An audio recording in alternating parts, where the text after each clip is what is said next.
Ulonga tabati yada tó yẹ kó máa da ifá. Inú tó yẹ kó jẹun lọ fi bí pa. Ọbàtálá ọba takuntakun. Ṣàngó Èṣù Ògún Ọya Ọ̀ṣun. Kí ni ṣẹ̀ṣe tán ṣe nílé yìí o? Ó jẹ́ lọ jára rẹ̀. Alafia, peace and blessings. Welcome to another episode of the African Spirituality Experience. I'm your host, Orisha Bemi, and Tribe, we back. The Matrix tried to hold us down for a little bit, but they can't stop the ones because we got Morpheus with us in the building. So we're about to get this thing cracking for the metaphysical forecast and projections. And so, yeah, I definitely want to give a shout out to the Tribe. Appreciate y'all for joining us tonight, family.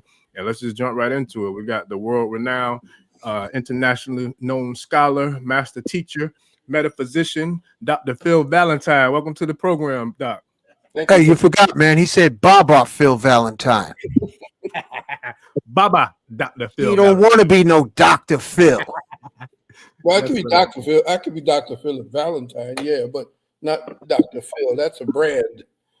Hank, you gonna be my hype man tonight? Is that what that is? I don't know, man. I'm trying to figure it out. Yes, sir. Nah, we appreciate you for joining us, though, Dr. Valentine, for sure. My pleasure. Yes, sir. Yes, sir. So without further ado, man, let's just jump right into it. For the Tribe, I'm pretty sure mostly, if not everybody on here knows you. They know your work, from whether it's from your work that you've done, within the community, within the culture, all the work that you've done for us as a people in regards to tonight's topic, metaphysical forecasts and projections. Powerful topic, man. Powerful topic, powerful title, came directly, from you. And then also the forecasting of, what's to come from the years 2030 to 2050. So when we have a powerful title like that, Doc, what exactly does that mean for us? Well, it could be a forewarning and a foreboding, or it's a foretelling. Either one of those begin to make us kind of perk our ears up and come out of our state of complacency and kind of shake ourselves up and not wait for somebody to shake us up. Mm-hmm. We have a crisis looming on the horizon. I mean, if you're standing someplace and you look at the horizon, you see things exploding all around you. You don't walk over there, with a dove of peace and a bouquet of flowers. You arm yourself and you get ready. You either bunker down or head into the fray, one or the other. And you have to be prepared for both.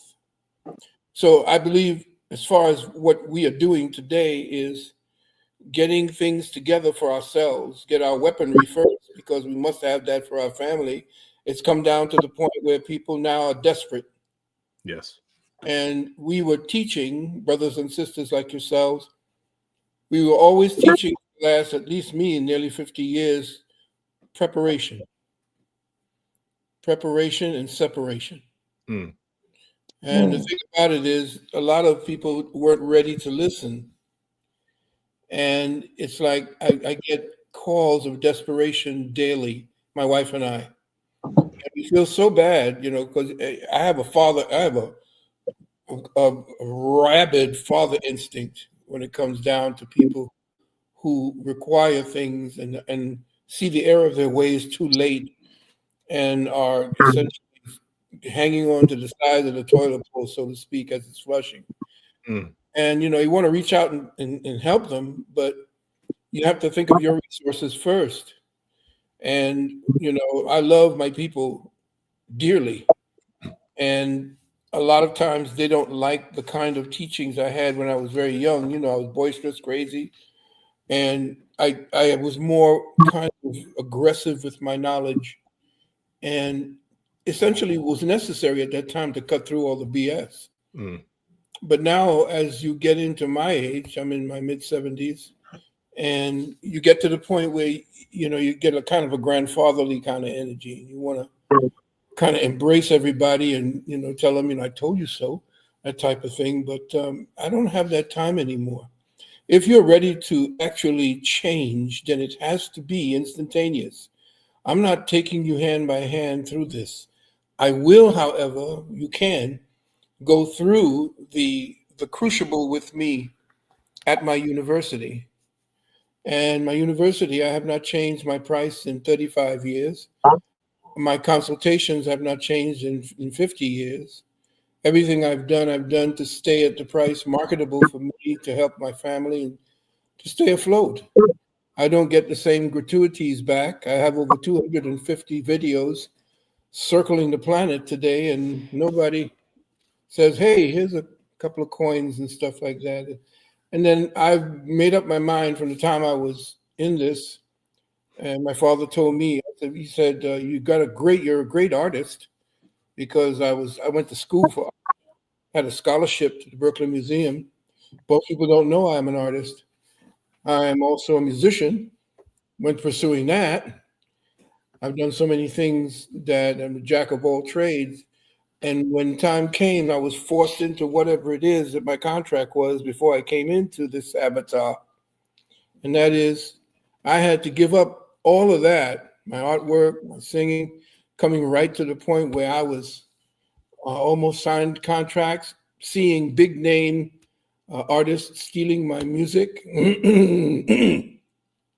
stealing my ideas.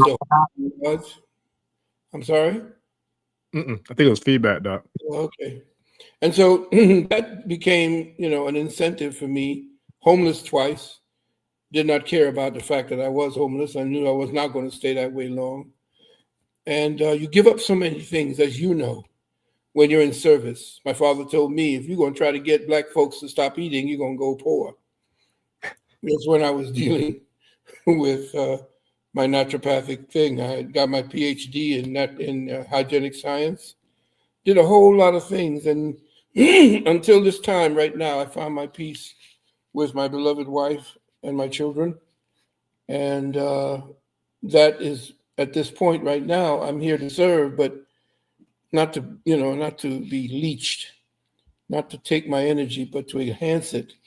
And hopefully those people who come into my orbit would help to feed me, as well as, expecting me to feed them. And so brothers like yourself out there on the front line, young, strong, I feel really good, as if I did make a little contribution here and there. I sure. Now you made a major contribution, Doc. It's almost surreal to me personally, to be honest, because watching Hidden Colors, I think, was my first exposure to you. And I just, to this day, like, the very first one was amazing to me. All of them were dope, but the very first one, it was just something about that dichotomy, that dynamic of speakers who were on that particular documentary was powerful. And I give the utmost grace and gratitude, to the great God in heaven, because we've had almost everybody that was in that first one, come to the program, and it's been nothing short of phenomenal. So to have you, be another one to come, and do what you do, and for us to be able to be here, to be a part of this, it's magical. And so I give gratitude and thanks for that foremost. And I'm gonna but Brother Stone, Uncle Hake, y'all want to drop a question in before I get going? Because look, you know me, I ask all night, so I want to spread the rock around. Yeah. Okay. So Do your thing, bro. Do your thing. Okay. So when it comes to where we are right now, we're in a very, very, very, very peculiar place in the time of humanity. I feel like the planet will never be the same, from ever in the next 10, 15, 20 years or more. So when you talk about 2030 to 2050, what do you foresee us and our strategy and what we need to do in regards to this current state right now? We're seeing people talking about putting chips in people's brains. We're seeing, the transhumanism. Like, we're seeing a lot of things going on right now, Doc. So where would you say we need to start collectively as a community and as a culture to be able to kind of put up some sort of defense mechanism to not be turned into androids? That was a good one. That's a very good question. 3050, I might not even be here, but hopefully what I say today and we speak on today will help our young people coming in, the grands that are coming up. I am, what I do is to help people remove obstacles to achievement. And one thing we have not done is to remove the obstacle of separation amongst us.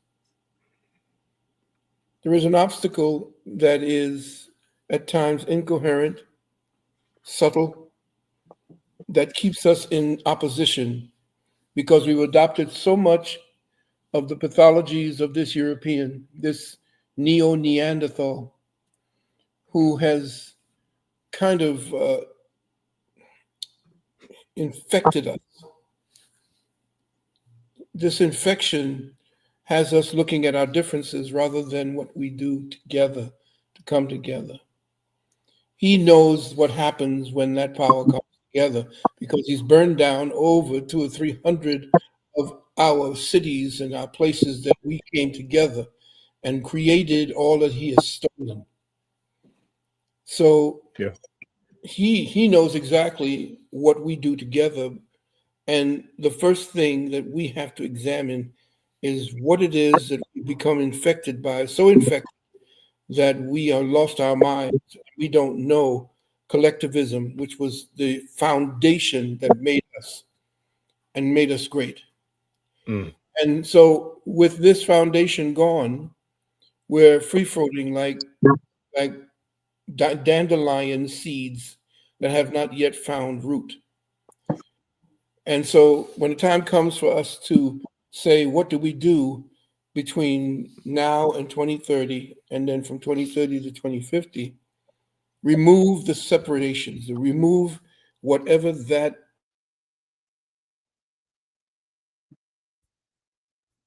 one another. We know our brothers have lost faith in the system of marriage. Mm. We know that a lot of our brothers are now taking advantage of the fact that our sisters became infected with feminism.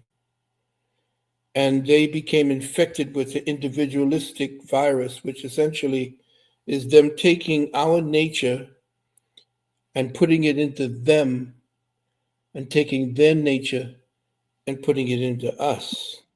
Mm. Young brothers raised by single mothers are more emotional rather than critical in their thinking. And therefore, as such, there is this, it's very difficult to teach young brothers today because they do not look to the male with respect.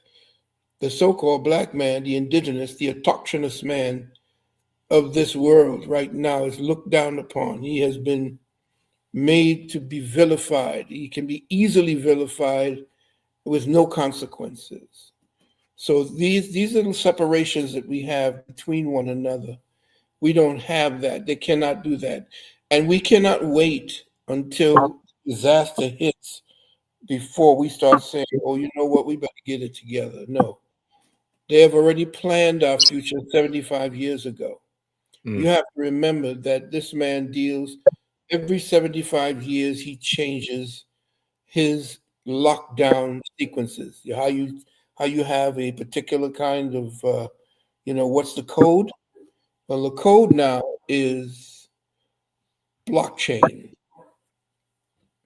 He's taken away your individuality and he put you up on a computer. He's calling it AI. AI is actually outdated. AI is obsolete. He's giving you obsolete technology and you're all getting all grinning about it. There's no such thing as AI taking over tomorrow. What's going to take over tomorrow is synthetic intelligence. Look to synthetic intelligence. Synthetic intelligence is the new AI that they're not telling you about. The elite use synthetic intelligence. They got you using AI. So synthetic intelligence is way ahead because they're using melanin engrams to run their machines. They're using the thing that you have as your coat of intelligence. See, melanin is not a pigment. People made the mistake because they're not thinking metaphysically. Melanin is an intelligence. Mm. And because it's an intelligence, it is directly related to the hydrogen atom. In fact, The hydrogen atom folded over onto itself is melanin. So everything in your being, once you tap in, why do you think they like to poison us? Yeah. Why do you think they feed you in your community a certain kind of food they never feed to a dog? Yeah. It's because they know they have to disrupt your melanin. Yeah. And so in doing so, we adapt around the poisons, but we have a delay in the signal carrier. Melanin is also a signal carrier. It's a signal carrier, and also it is a capacitor. Mm. And as a capacitor, it stores energy and carries signals, stores energy as information. And as storing information, what melanin does is it takes the solaric force and it stores it within the micro mesh that you see that is melanin. Because melanin is far more complex than the little thing that they show you what looks melanin. That's not melanin. Melanin is vibrating way farther than that. It's like looking at water and not seeing what it is before it becomes liquid or it becomes solid. So melanin is etheric in its nature and has a capacitor capability to store solaric force energy. And in solar, if you're looking at solar, the sun is an information giver. It lets you know what you are to do. It keeps us in the contract mode that we chose to come into the body to accomplish. And as the sun is giving us that information, it is translating it into our cellular network.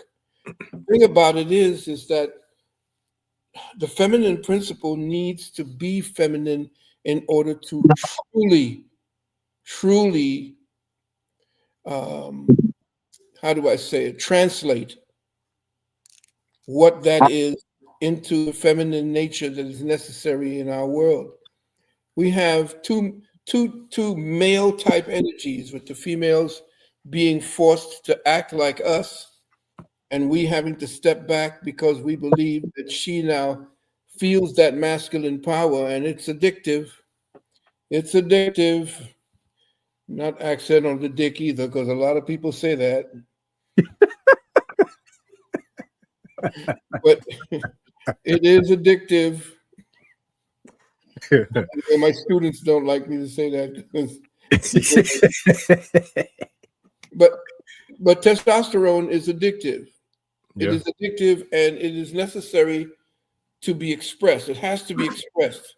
This is why we had to take our men from the women when they were 7 years of age, because that testosterone flows through young people, young boys.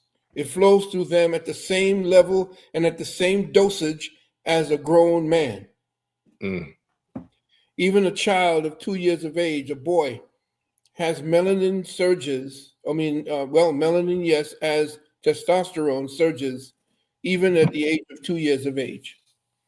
But that is beat down, killed, and not allowed to be forged. Young men have to be forged into manhood. Women don't have to be that. Women are born with their value very, very early. Their value is between the ages of 16 and 25. But that's when they know they trap them into this pursuit of a career. Most people don't know that the etymology and the epistemology of the word career is combat. Wow. So they're teaching our women to go into combat with an innocuous enemy, which you see he will abandon when he feels that he does not need their services anymore, to the tune of 250,000 of our sisters being kicked to the curb by this white government, convinced that they could be independent, convinced that they do not need the masculine principle because Oprah told them they did not need to have the man around. Men were toxic. Masculinity is toxic, but not when they are being masculine. Mm. So we have to get rid of this schism that has grown between the man and the woman in our society. We have to get them away from the teaching mechanism and keep them away from this devil. We have to do what Malcolm said. You cannot send your children to this devil and hope that they come back your children. Yep.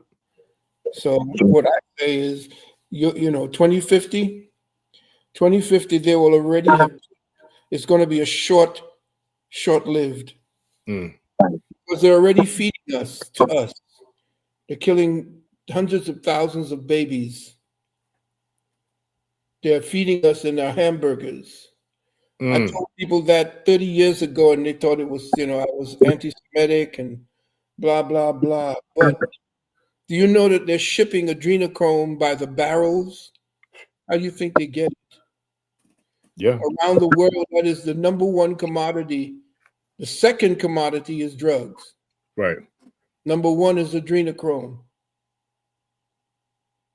And that would, yes, go ahead, brother. My apologies. I was gonna say, and that would explain all the missing women and children, and the black bodies that go missing every single year. Yes, to the tune of tens of thousands.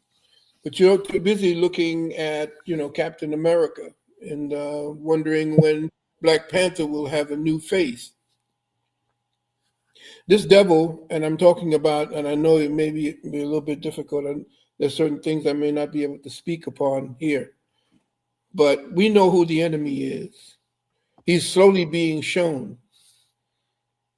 I've tried to tell people about the enemy for the last nearly 50 years. I pray that people begin to understand that they're in the government. They've already polluted the government. We don't have a government. We have rulers. We have scum. We have a cesspool sitting in Washington. And the filth and the stench can only be smelled by those who understand where we are today as a nation and as a people. If you can't smell the stench, it's because you are the stench. That part. And so I say to you, be prepared. If you want to really know how to enhance what to look for in your thought process when you're going through certain things that you feel, I get people now that are just at their wits' end.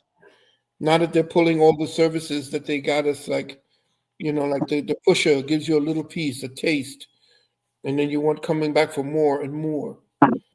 We have to get away from the pusher. We have to kick cold turkey. We have to definitely understand and understand survival at this point.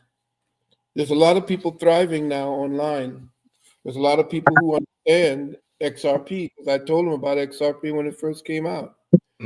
Told them about XLM, XTC, told them about HBAR, told them about everything that they were getting ready to do, but they already got that. BlackRock is the one that's pulling our short hairs.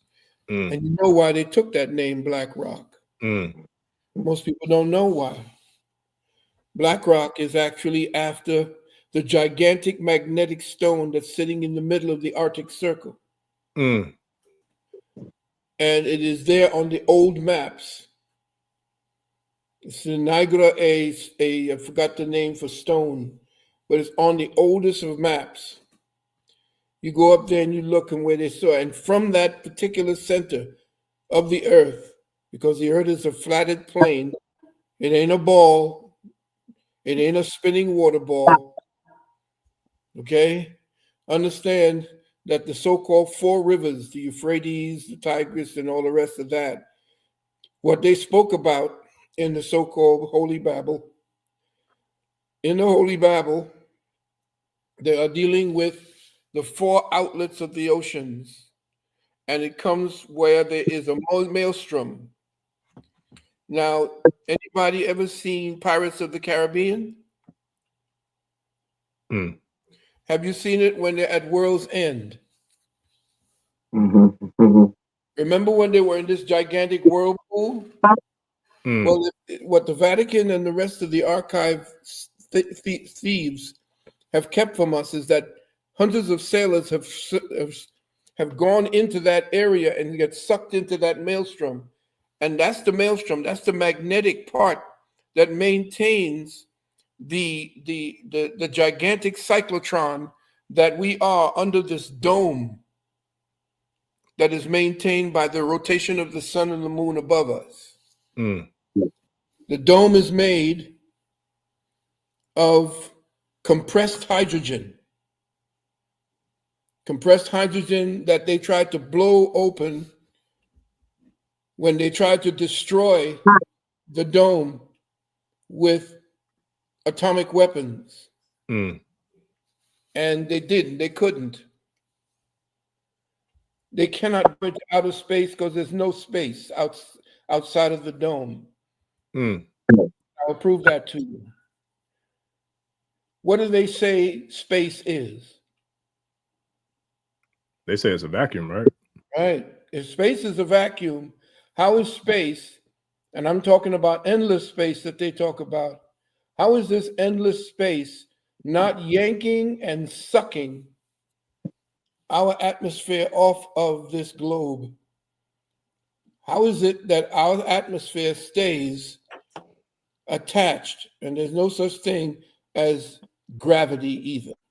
Mm. Another garbage that they push. Even Tesla said that Einstein was a clown for even thinking about it.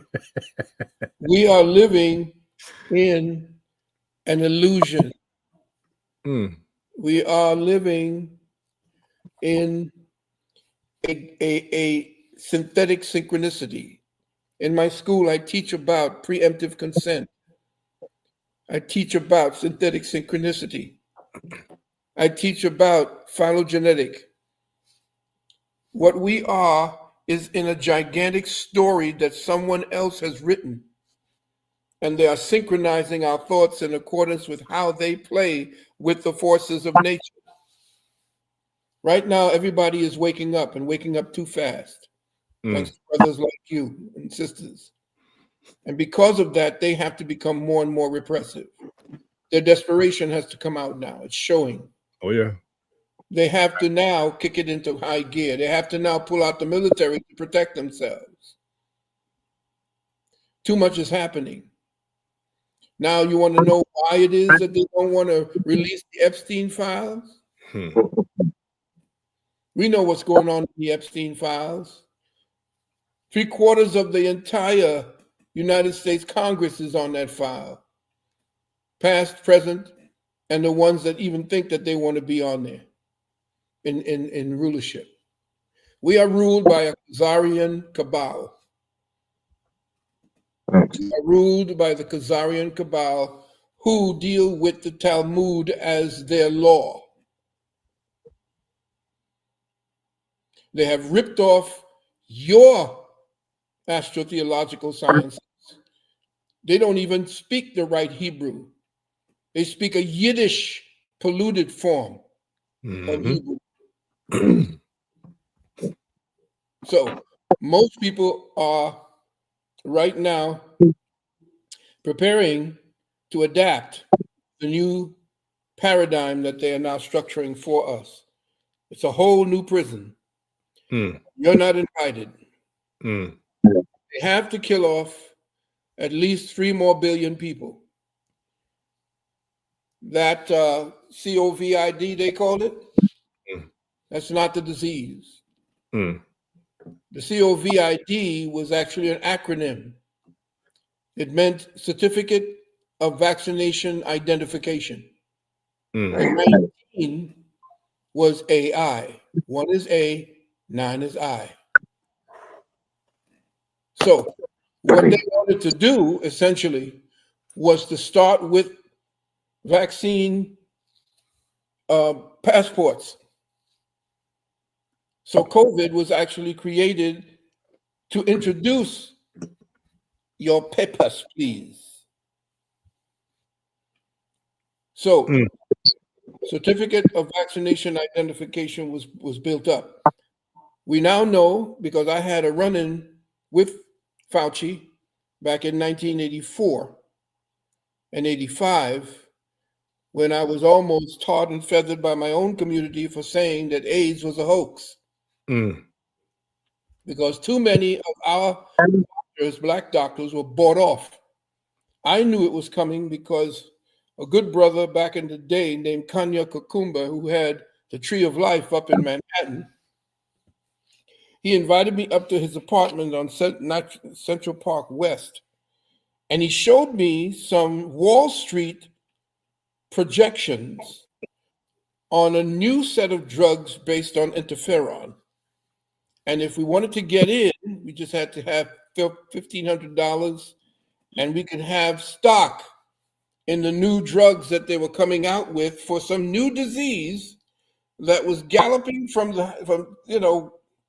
they tell you a disease is coming, and then they tell you what we're going to have to do to deal with it. Well, we had Robaron, Inferon, and all these different types of drugs, and we didn't know what the disease was going to be. And then lo and behold, this happened around 1979, 1980. Then all of a sudden, 1984, we find out, whoa, what's this new disease killing people? It's killing the homosexual community first. Really? Well, why is that? Well, I'll tell you why. Because the homosexual community had begun indulging in a toxic material, and it was a popper. And this popper was used for people who had a heart condition called angina. And what they used to do, it was, well, let me just say, let me get backtrack. Amyl nitrate had a sister called butyl nitrate.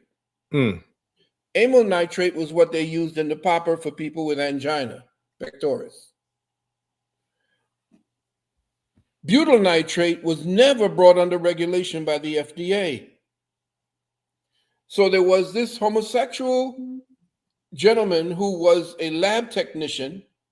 He took the butyl nitrate, put them into little ampules, and used to sell them to the homosexual community in the form of different names like Locker Room, Stud, and all the rest of these. And the homosexual communities he sold to were in New York,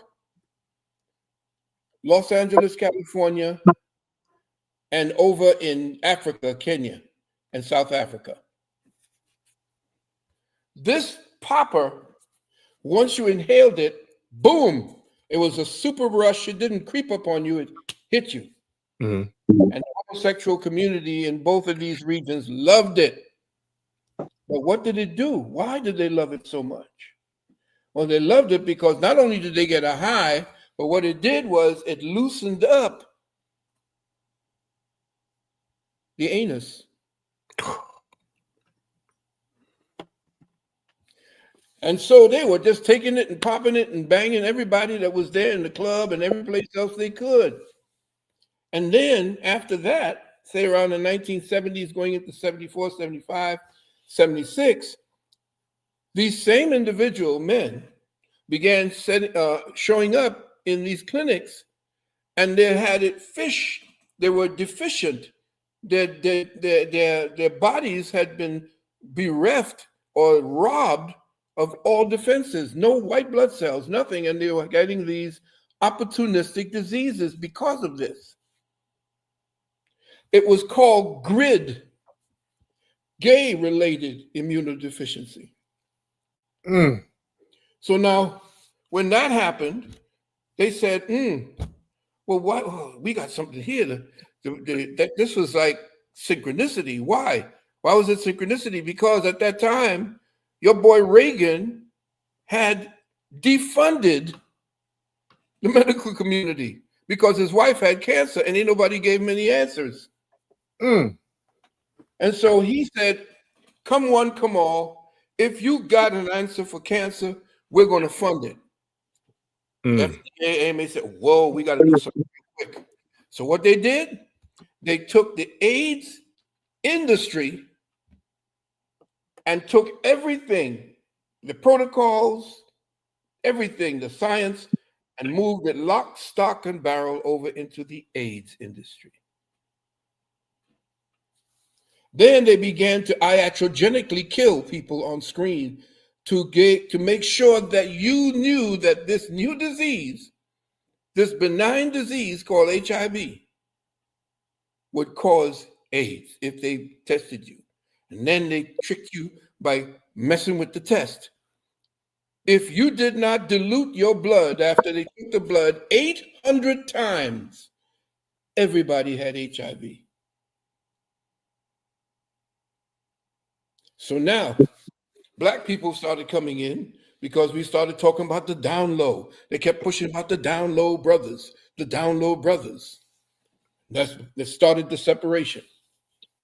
All of a sudden now, everybody in the white gay community, you couldn't hear nothing about them on the news. Everybody who had anything to do with AIDS was all Black now.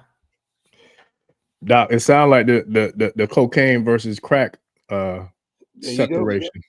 There you go. They always are one step ahead in their satanic wickedness. Yeah. So when I say to you these little reason why I went back that far, because you have to understand that what we are facing is not something that's just popping up. These chess moves that they're making against us is not because they're smarter than us. It's because they study us. They have the archives of your people, not only in Africa, but here. Why do you think they don't want you to study this history here in this part of the world? Yeah.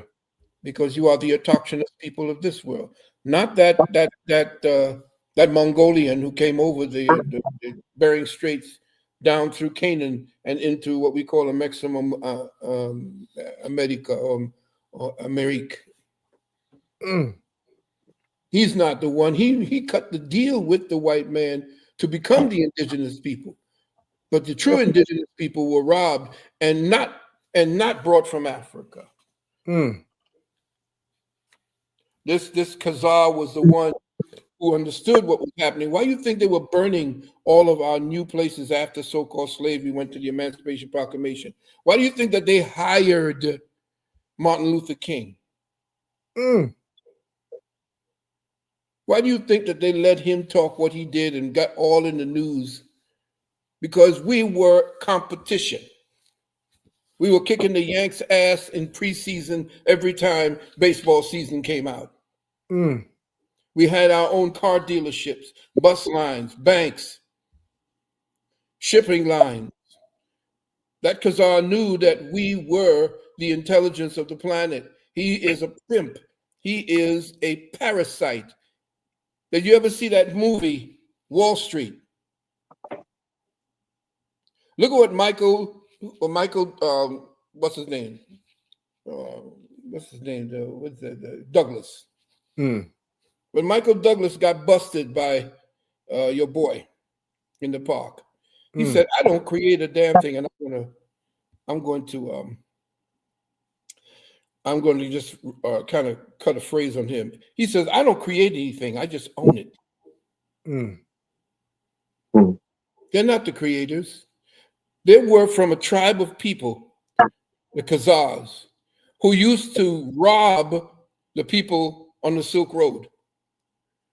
And their main thing was assuming the identity of the people they killed. Until the Russian Confederation put a stop to it and got all of them to drive them out. Why do you think they're in Ukraine right now? Do you know that tens of thousands of Khazars are in the Ukraine now? They're leaving Israel and they're going into Ukraine now. You can't get into certain parts of Ukraine unless you are one of them. Why do you think that? They're the ones started all the wars. The Titanic supposedly sank. It wasn't the Titanic. They glorified that in the movies because that they run the movies. What was actually sunk was the Olympic. They couldn't get any kind of insurance for the Olympic, so they just put the word Titanic on the side. And then your boy J.P. Morgan got all of his boys Tabet and all the rest of the men who were the multimillionaires who said, no, we don't want no central goddamn bank.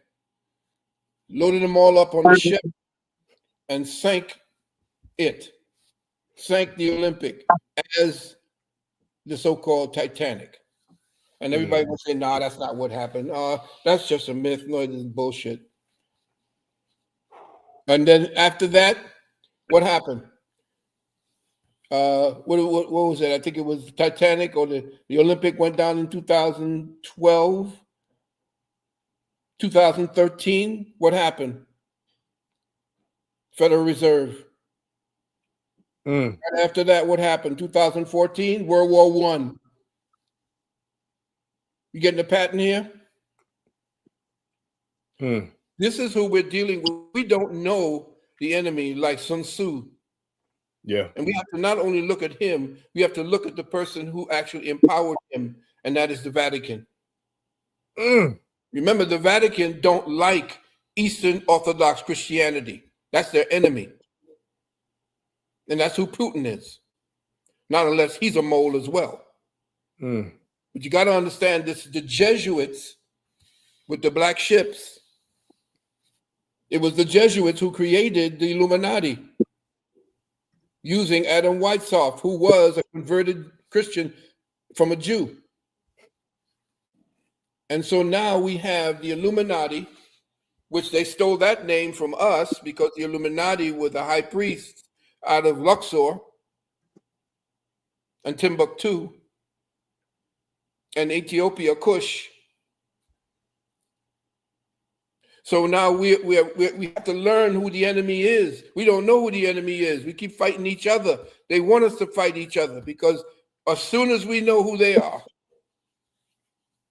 and that goes for Irish, because the Irish are the Negroes or the blacks of Europe.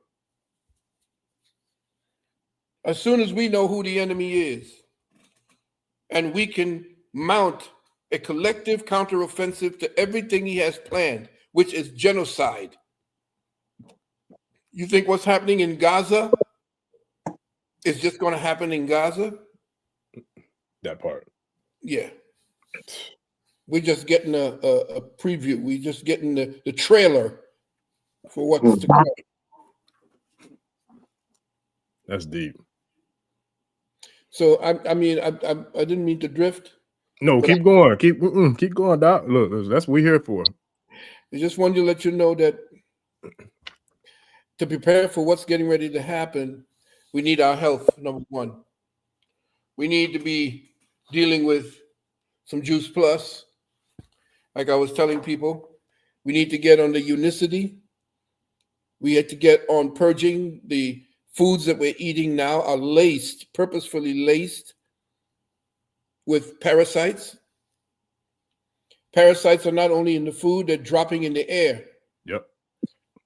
They are in the air, and watch out for the street sweepers,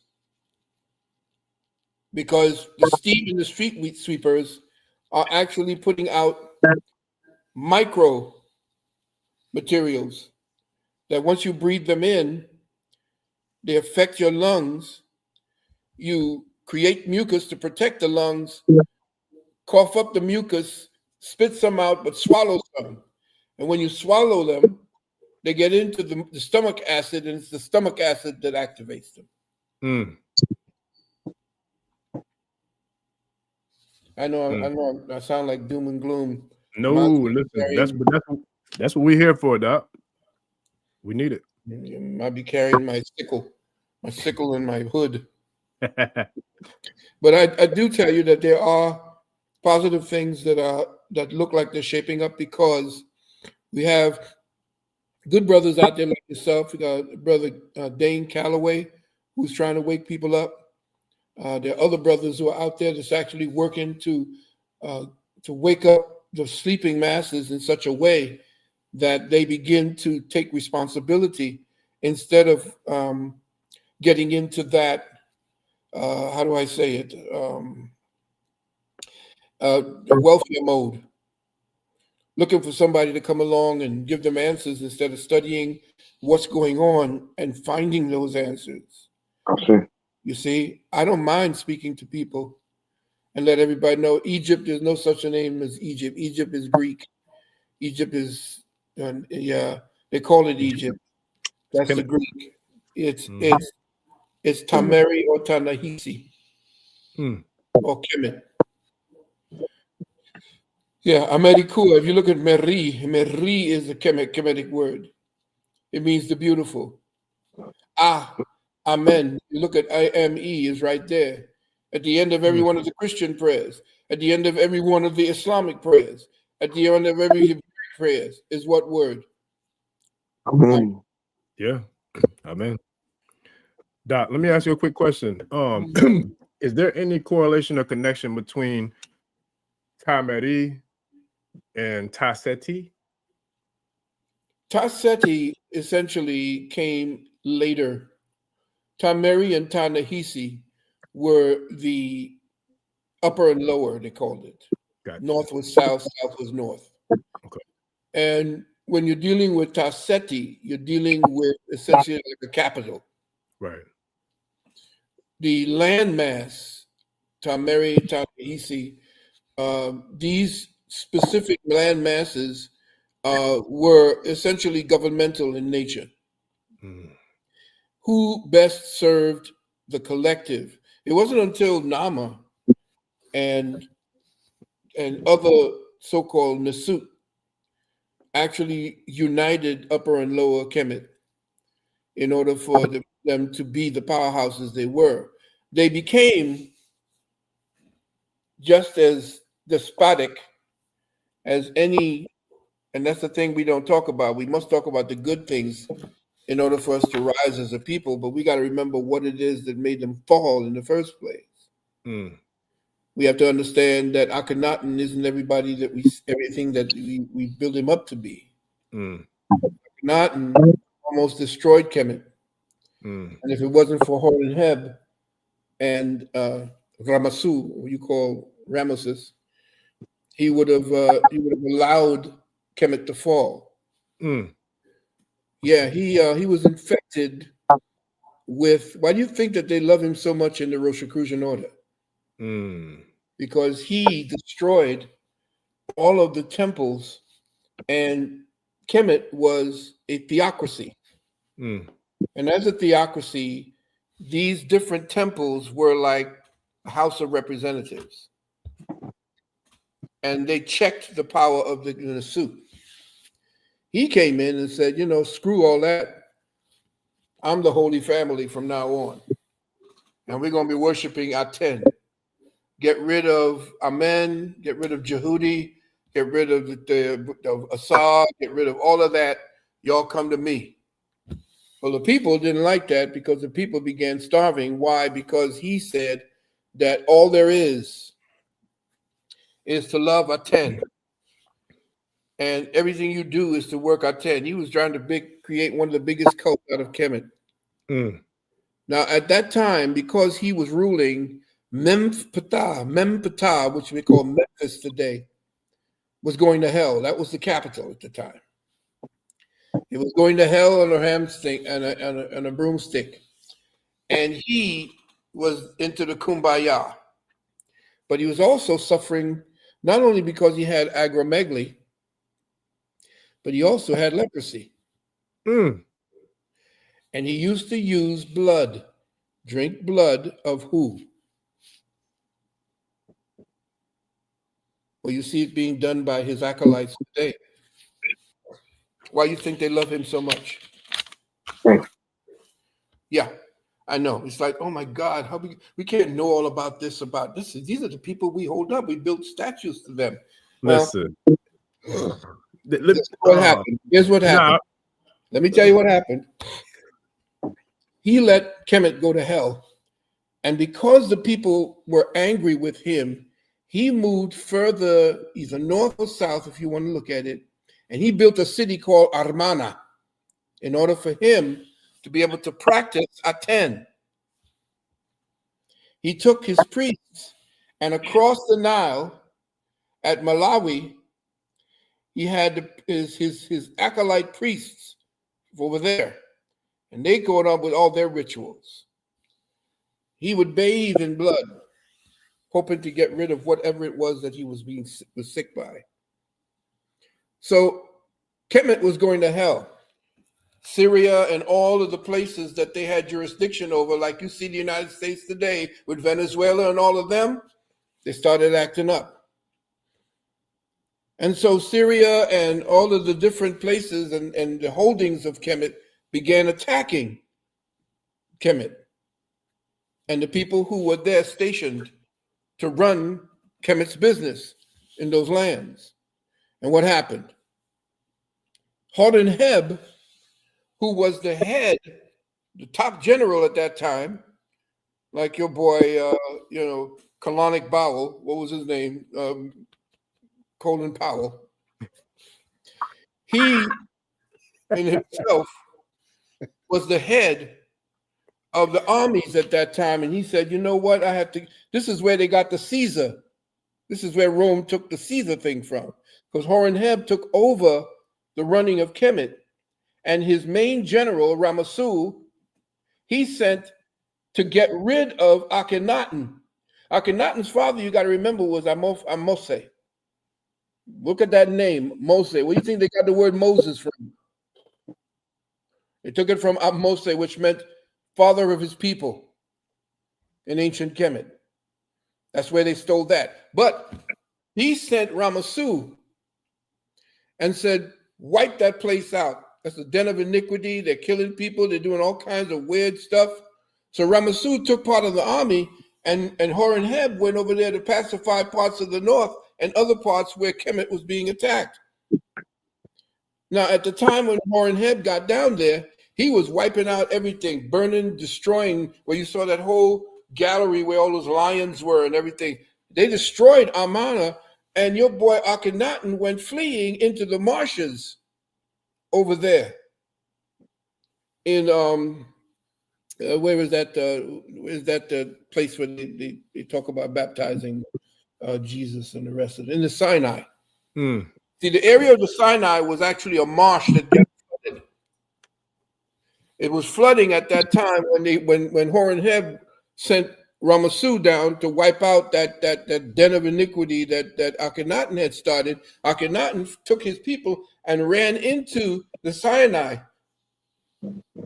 And that's when Hordenheb tried to get after him, he got bogged down into the mud. But they built that up as Moses parted the waters, let my people go, and all this bullshit. Hordenheb did not want to. He was a soldier. He did not want to rule. So he cut a deal with Akhenaten and said to Akhenaten, I'll let one of your people rule. And that's where you see Amen Tut Ankh. Not Tut Ankh Amen, because you never took the name of God last. His name was Amen Tut Ankh. Wow. And he ruled for a while, but the priests who Akhenaten had killed, had thrown out, had kicked him out of Kemet, they did not want anybody related to him ruling. And so they ended up killing him too. That's the story that they don't tell you.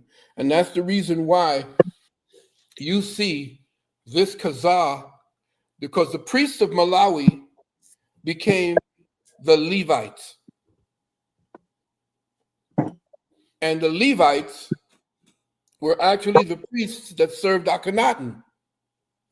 So when you go in and you check the back rooms of these Talmudic Khazarian Lubavitch Shabbat, they praise Akhenaten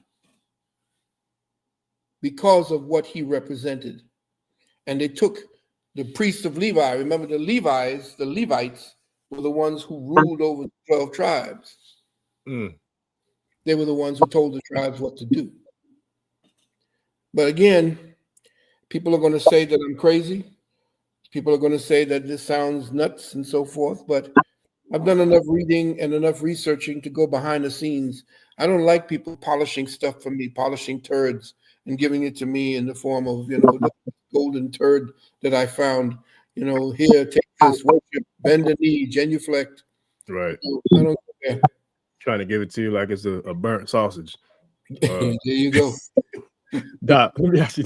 You going in tonight? I don't even want to ask no questions. I want to let you just keep going. But okay, I got 2 quick questions, and I don't want to get in your way. But what are your thoughts on extraterrestrials? Because I recall back in the day hearing Dr. Blair. You about to go to the great Dr. Blair, but I remember seeing a presentation that he had, and it spoke about the 18th dynasty of Kemet and Akhenaten being tied to extraterrestrials. What are your thoughts on that? Well, if he did, and he was tied to them, then we understand why he did what he did then. That part. First of all, extraterrestrial just means somebody that's outside of the territorial boundaries we call Earth. Yeah. And that could mean through another dome, because there are a series of different islands outside of Antarctica. And most people didn't know that. The Germans found it. Yeah, Hitler and his folks. Yep. They found it. And they even have what is known as the Gate of Osiris. And they found the Gate of Osiris that leads them into places where they built up whole civilizations for Hitler himself. And a lot of times when we say extraterrestrial, we don't understand that there are technologies 1,000 years ahead where we can use stargates. And do you know where the Stargate located is here? Was it Iraq? No, that's a place that trains you to, it's like a telephone. It don't take you anywhere. Arizona? No. What about the St. Louis Arch? I've heard that was a Stargate too. No, the Stargate is above you. What do they call the star that's above us? Sun? There you go. What do you think? What do you think when they talk about sun dogs, or when they speak about every time the sun tends to seem to give off a certain burst? Solar flares? Flares. That's them. That's them using the gate.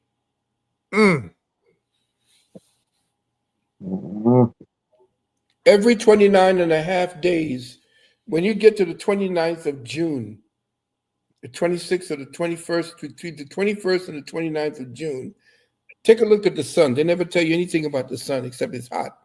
But that's when that's when a gate opens. And you can see things right around the sun. You can see what looks like ships around the sun. Yeah. That's the Stargate. You have to understand not only how to bend time, but you have to understand that the sun is nothing but plasma. And so is the moon. So nobody stepped on the goddamn moon. The moon is plasma. You can see the reflections of the Earth's outside of the dome on the moon. I did this in one of my webinars. All the different convolutions you could see on the moon at times. That's it reflecting the land masses that we cannot see beyond the Antarctic. So, because the sun is a plasma orb, when you understand how to vibrate at the same pitch as plasma with your ship, and you can actually use it to go from one sun to the next sun.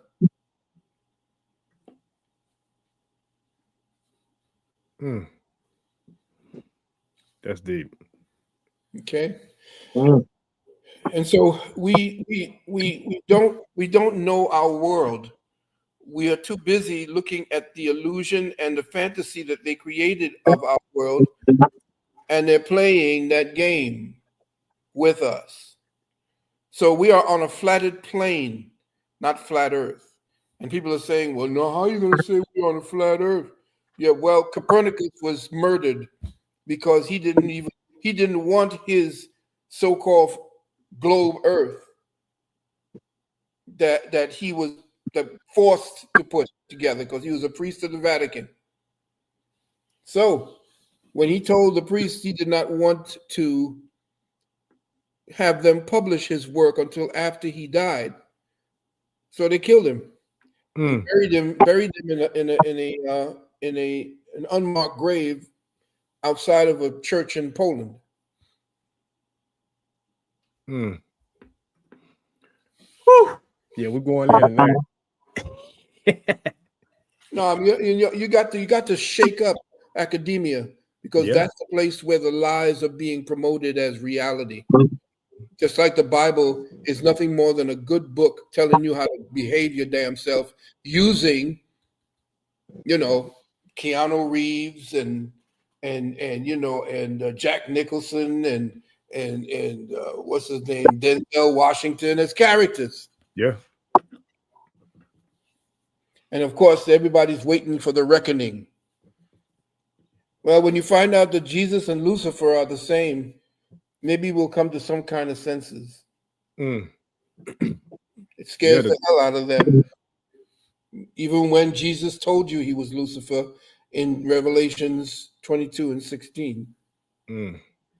Anyway, that's not neither here nor there. Listen, Doc, so the tribe going in, I can't even keep up with the comments. I'm not going to try to because I want to stay focused. Normally I share them, but I want to stay locked in because you're dropping it's a legendary performance right here. So what are your thoughts on this Atlas 31 thing, Doc? I don't have any thoughts on those because that's another distraction, beloved brother. Don't get caught up in that, please. I got you. Yeah, it's funny because me and Stone was just talking about this earlier. I was like, man, so let me ask you this then. No. Let me just stop you for a minute because I love you, brothers, so much. Everything that they want to show you out there is the lie. They will never reveal the truth to you. That's why you will never get the Epstein files with, in other words, straight no chaser. They're going to throw you the little people, the little fish. Yeah. You're not going to know what's going on because everybody in that government has pictures of them doing what they were doing to children. And Hillary herself, she is the devil herself and the things she did to children. Okay? You'll never get that code because they say, well, the people will not be able to take this and oh my goodness, and so horrific. They're feeding us horror so we can become numb to horror. Okay. What do you feel about Inner Earth, Doc? Does the Inner Earth have anything to do with? Yeah, they're gonna kick out these people who are trespassing.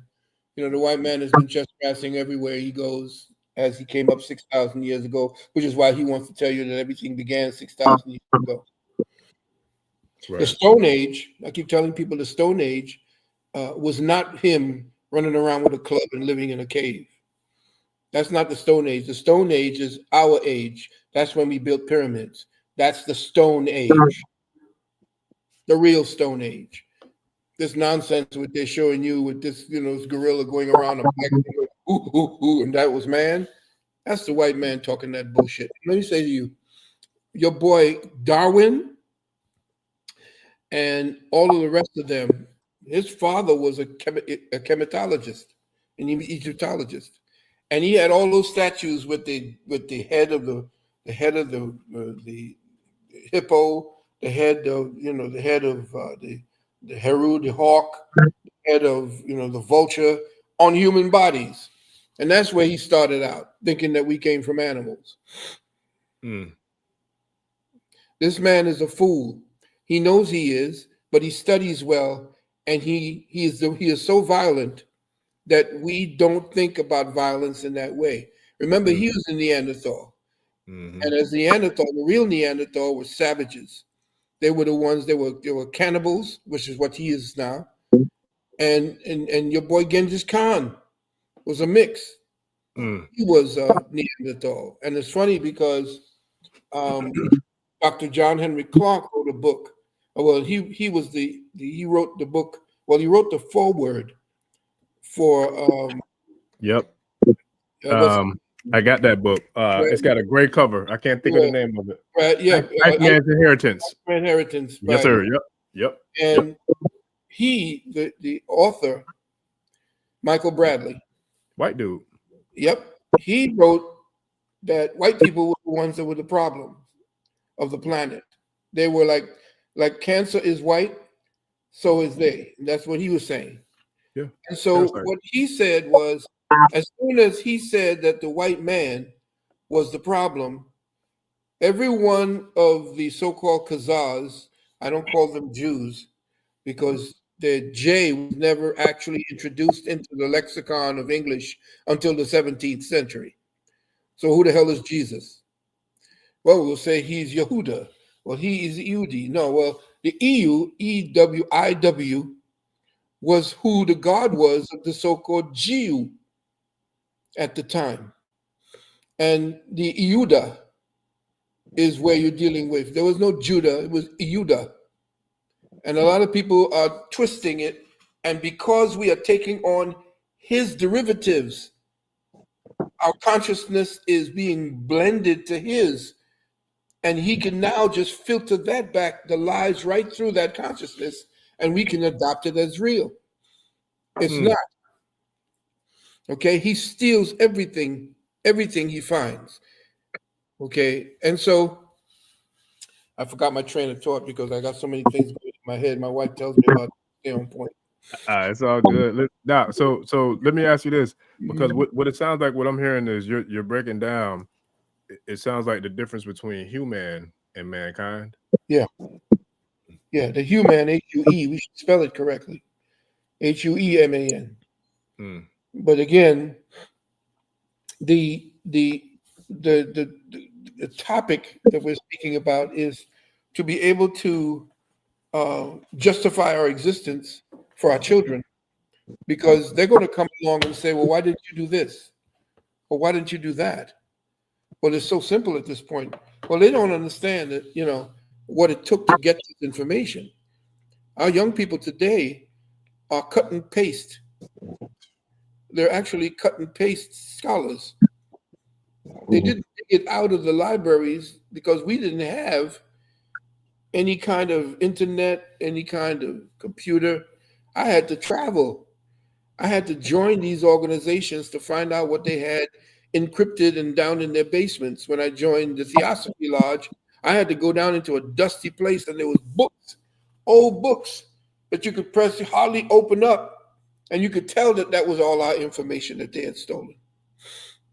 And so what I'm saying here in forums like this, I may drift off because there's so much peripheral information around the subject matter that you wish me to focus on. The periphery is what explains why. You see, not just what. And we are stuck on what. We stuck on who as well, but not why. And why is it that we are here like this and people, can talk about how we are based upon our symptoms from global white supremacy. The symptoms of global white supremacy are what they study. They don't study the disease because they are the disease. You think cancer studies itself as it's killing you? No. If there are any questions that you feel that you want to ask or they want to ask, I'd be happy to talk to them now. Yeah. Oh, by the way, let me just say, my wife is going to tell me, if you want to learn, if you please let them know that, first of all, my university is beginning this next semester. The winter semester begins on January the 17th. That's the 2025 winter semester for metaphysical psychology. You go up to my website at uksnow.org, uksnow.org, and click where it says registration, and we will then begin. You'll be contacted by our admin, The other thing is when you want to deal with the Juice Plus, which I definitely wholeheartedly please get it, because that's what's allowed me to speak for 14 and 15 hours straight. I have the record for that, you know. I'm the I guess the metaphysical blowhard. And so from that point forward, we want people to first of all think of their health, think of their children, and to make sure that they are girded against everything that they're getting ready to send at you. Um, I'm trying to think of other things that you want to deal with. I do consultations, and my wife, if you're interested, she holds a fantastic 8 o'clock every Monday, Wednesday, and Fridays. She holds a, excuse me? Oh, every Monday, Wednesday, and Friday, she holds a I half think it's just hour. feedback. I'm sorry. No, it sounds like we got feedback coming from somewhere, Doc. Let me see something. Okay. I don't know where that's coming from. Oh, it's Yeah. just Wednesday and Friday now, Mama says. So just Wednesday and Friday, she holds a fantastic meeting at 8 o'clock. And you all want to hear what's going on in your health, about your health. My wife died and came back, if you want to call it that. She transitioned and came back from what she had to deal with. And she'll tell you her story. I was there, and I saw the courage. I saw the type of what the Jews call chutzpah that she fought off, because they said that her age she should have been gone. But when they took her blood at her age in our 70s, they said her blood and her makeup, her internal makeup, was that of a 20-year-old. And that's why she survived it, because of her lifestyle. Mm. And so you want to talk to her because she knows what it is to go through the crucible. Talk about Ashaka through the fire. And by the way, she wrote a book about her lifestyle and what she went through. And Shaka Khan, actually, with her sister, wrote the foreword to it. So we'll tell you about that if you're interested. So I say to everybody, Wednesday and Friday, you all call her at her number. Not call her, I'm sorry, text her to find more information, because calling you all might be disturbing me and waking me up. I don't want none of that. So anyway, the main thing is that, and we do consultations. Health products, there's her number. Or you can go to her daughter, Sister Nanette Swift. She too also can be texted to find out what to do. We also have a school for children, an online school for children called the Institute for Self-Mastery. The Institute for Self-Mastery was started some 10, 12 years ago, and it is an online homeschooling course with some of the top teachers in the country. And if you're interested in that, please call the 800 number, 800-847-1291. That is our chief number for all of our services, 800-847-1291. You could also text Brittany. She's one of the members of that feedback. I'm hoping this doesn't mess with your recording. No, we're gonna push through it, Doc. It seems like this happens all the time. Like, look, Okay. I'm used to it. All right. Well, as long as the information is posted for the people, then they can get in contact with us. And I thank you, brothers, immensely for helping us to reach out to our family. I say no, it's a pleasure, man, and look, we thank you, and shout out to the tribe. Listen, tribe, Dr. Phil don't have Cash App; he uses PayPal. So I've shared his PayPal multiple times. Please hit that PayPal up, man, because the time that he's taking tonight and the jewels he's dropping, I mean, we should be dropping bands on that PayPal for real, because you can't find this kind of information anywhere. Like, that just ain't happening. So the fact that he took the time out to schedule to come out tonight and drop this kind of powerful information, man. Hit that PayPal, please, and shout out to everybody who's doing the work with you, Doc. Thanks. For sure. And I definitely got questions too. So if you got time for a few, let me pull a few up. Matter of fact, first and foremost, Stone, you got any questions before I go to the tribe? Man, first off, Baba Phil, Papa Valentine, thank you for all the information you just gave us tonight. You gave me so much. We let you go, but I took so many notes that I'm gonna be building going for a while after this. I do have a couple questions. One quick one. Yes, sir. Where do the Khazarian, you call it? Where do the Khazarians come from? And are is that the representation of the Borg? Yo, nice one, nice one. Yeah, you could say that they are part of the, because Khazar was the nation, or the nation of Khazar was in southwest Russia. It extended into the Ukraine. All of that was Khazaria, and they came from there. And it was from there that they went through all of the ripping off of. I mean, they were really brutal. Now, what happened was, and this is the interesting part, the Christians and Islam were at war with one another.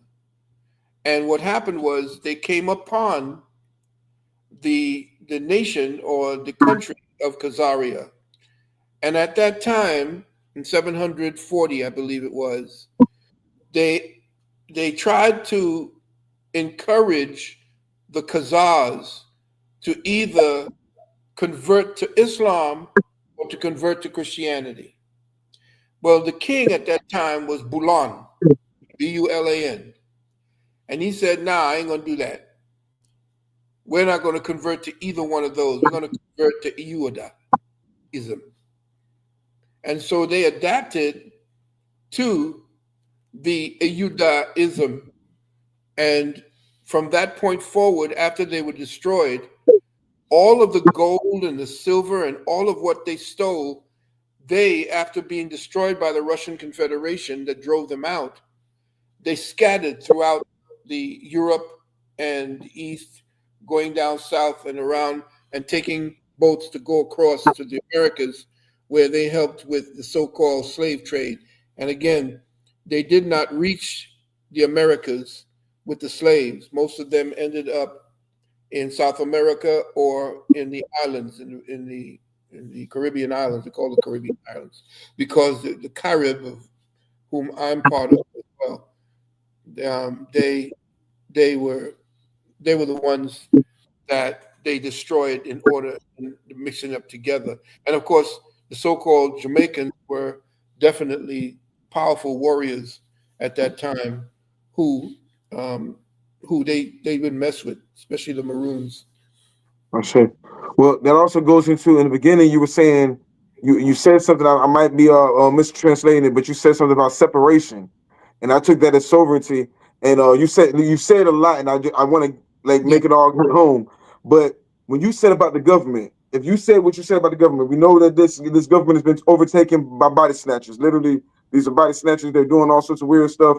That's not our government. We have a right to go against that government by cosmic law and by whatever other laws they got down here, little minute laws. Now, I said it to say that goes into sovereignty and buying our own land and ducking off. There's a lot of properties we talk about a lot of times. Also, how do you feel about gold and silver right now? I just got to throw that out there in the economy because you said the forecast, and I want to get people an understanding what the forecast is with the new, or not the new, but going back to the old ways of God's money. What does gold and silver represent to you right now? God's money, as you're saying it. God's money. You want to deal with gold, silver, platinum, and copper. You want to get into copper because that's the foundation of all the machinery that you will be seeing from now on. All of the so-called AI and all of a sudden, all of the so-called superconductive materials are going to be from these materials. But that's you said something that's very important at this point, and it's worth going into. The first so-called 13 colonies were not these whites. They weren't there. We were trying to break away from the black mobility, which was in England at that time. In fact, King James was black himself. And the Catholic Church put out some serious dirt on him, saying that he was a homosexual, that he dribbled and the whole 9 yards. But he was a scholar, and he hired 15 scholars to take away the power and the punch from the Vulgate, which was the Vatican Bible. And he essentially did the Protestant so-called Bible that actually came from him studying old texts, not the ones that Eusebius of Caesarea put together to create Christianity as you see it today, or Constantine. These are all people who essentially ripped off some of the great scholars at that time and put into this Bible, or what I call the Holy Babel, because there's so many different types of things in there. You got to remember that the Bible was written in different ages. So if you look at the Bible and you read the Bible and the books, you'll see that God is represented as different forms of fire, air, water, or earth. So if you look at in the time of Moses going into from the fire age into a earth age, you'll see that he was speaking as a burning bush, because at that time God was fire. That's how you saw it to us. That was the main element that was speaking through all the other elements. There was a water age today as you're dealing with coming out of the Piscean age. The Piscean age essentially was water. And so everything was baptism and Jesus walking on water and the whole 9 yards. The next age became the air age, which is where we're going from now, transiting from there into what they call the age of Hapi, or the age of Aquarius. And so now that's an air age. Now that's the intellect. That's when spirituality starts seriously exploding. But there's a confusion, because you can get so lost up in spirituality that the down to earth is what's lost. So you have to be careful when you start dealing with Aquarian energies. Be mindful of that. The other thing is that a lot of people are not ready and prepared, and this is something that most people have to be very careful of. We're not prepared to deal with what it is that they know about what's to come, as far as the shift in consciousness, and that's what we teach at our university. The shift in consciousness, and most. All right. Yes. Very good. Excellent. You should go deeper into the British Museum and try to get down into the basement where they have a picture of Beethoven as a little black boy with curly hair. Go see that one. Anyway. Yeah. I'm sorry again. No, go ahead. Because it was funny. I don't know who it might have been. Probably was you, but I remember that being spoke about in part 1 of Hidden Colors. I remember it like to this day. Yeah. But you're saying that gold and silver and so forth. Yes. Gold, get silver. And again, remember that the first 13 colonies were ours. We were the ones that set up the de jure Constitution, because you have to remember as well that Franklin and Hamilton, Washington, and all so-called founding, I call them the confounding fathers, all of them sat at the feet of the Six Nation Confederacy of the North. And the Six Nation Confederacy of the North, their logo was the pine tree, which you see as the Moors. That Six Nation Confederacy had something called the Great Law, or the Haudenosaunee. And these laws are what they saw and what they wanted to put down as the Declaration of Independence. There's not the Declaration of Independence. That's not us. A Declaration of Independence was us. Don't get fooled by that, because the white man, again, he's a trickster. Can I ask you another question real quick? Yeah. Because everything you go is lead right into it. You're a historian. That's why we love you. We love you so much and appreciate your work. You're a historian. How old is America? America? I mean, America? I'm talking about when people say this weird thing of saying that we were in slavery for 500 years. How? I think that I think somebody like you are more qualified to break down the timetable, because you said this Khazarian is a trickster, and I think he's tricking us with the illusion of time. Yeah, but we break that by understanding how old is said America by when they were talking about the all these different things of 13 colonies, first president. How old is America by their standard? It doesn't make sense, because I think it's only 200 and some odd years old. Yeah, but So how were we in 500 years of slavery or 400 years of slavery? I know. Yeah, and again, you got to deal with Amerik, okay, or Amerikua, land of the great winds. That's what it was called at one point. Amerik, yes, and you have to also take into consideration Pangea, because what we deal with we're dealing with a separation of the continents and a change in the paradigm structure. The reason why the continents separated was to change the tuning fork energy of consciousness. Because the sun and the moon spinning above us, the sun is an electrical, the moon is magnetic. And so we were in this gigantic cauldron, cyclotronic energy. They call it a cyclotron. The earth at that time, as Pangea, were locked, and the consciousness was locked. It needed to start again. Another phase, going out of the 5th root race into the 6th root race, where we are. We're headed to the 7th root race, but this race has to die out because, as you tell you, that which does not kill you make you stronger. Well, this Khazarian was put into the game in order to make us stronger, because we had to recognize the disease not in him, but in ourselves. And so what happened, Pangea broke off and changed the harmonic energy within the atmosphere. You have to remember that everything is water.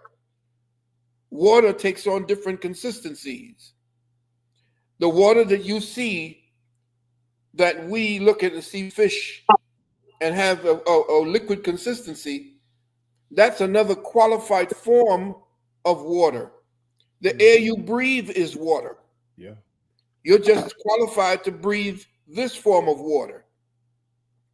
So we essentially are taking, through the 16,000 pounds per square inch, we are taking a filtered form of plasmic energy from the sun, and it's diversifying into different particulates that feed us through the breath.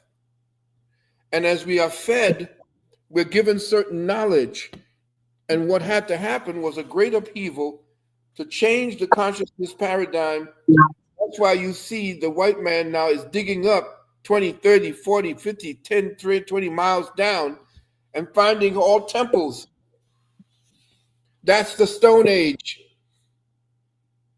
Yeah. Yes. You know what they were called? They were never called the Olmecs.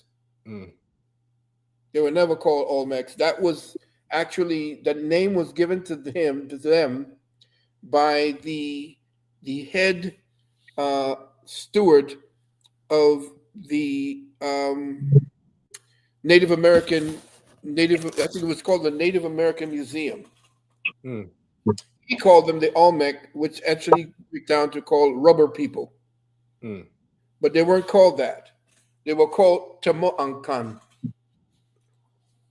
The Tamo'ankan were the ones who they called the Olmecs, who actually had derivative ties to Africa, as we call it now, or Alkebulan.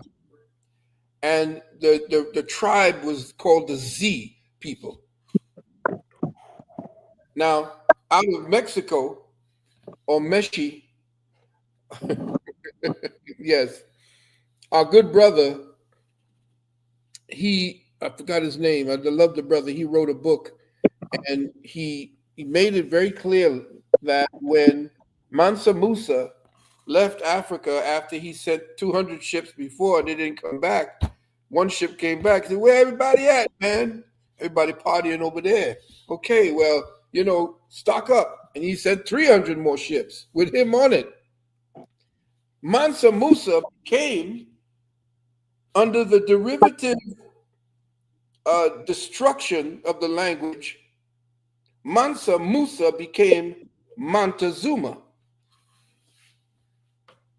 I hope not. Because Montezuma dropped the ball on us real bad. Yeah, but you got to see this. That's what they're telling you. Again, you got to look into certain history. Montezuma, remember, King Meshi. Meshi meant Meshi himself. Meshi was the king at that time, and Ko meant land. So Mexico was the land of Meshi, which So you that's how. see as Mexico today. That make a lot of sense because if I'm not mistaken, the Great Pyramid that we know of in Mexico or South America, isn't that not called the Pyramid of the Moon, or the Mountains of the Moon? Yeah, well, yeah, I Pyramid went. of the sun and the Yeah, pyramid of the moon and the well, temple of Quetzalcoatl. yeah, you're talking about over there at where is that at? Can't think Chichen about it right Itza. Chichen Itza. I went to Chichen Itza, and I went inside of the pyramid. now. It's funny because the pyramid itself has another pyramid inside.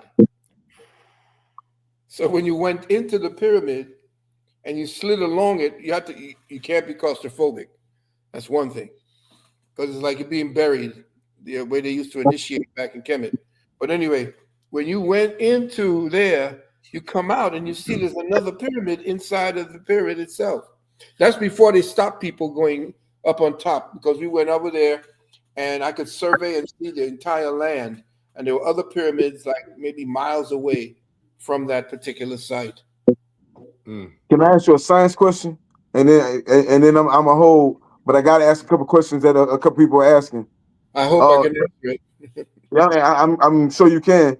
Because like I said, we can do this all day. We're gonna have to do it again. More than One was we were talking about the jab earlier, the shot, whatever they want to call it. Yeah. And you broke it all the way down. You ain't got to, you know what I'm saying? They rerun it back for it because you broke it down beautifully. But somebody asked, what could they do to reverse or take those whatever they call themselves, the things that they put in their body? What can they do to reverse it or pull it out of the body, or reverse There are two things that shot? I recommend. Yeah, two things that I recommend to my people: nicotine patch. Yeah, you take the nicotine patch, seven milligrams, and you put it on one each day. That helps put the spike protein into stasis. Because remember, they have these nanoparticles that are magnetic, and they react to 5G, and they assemble.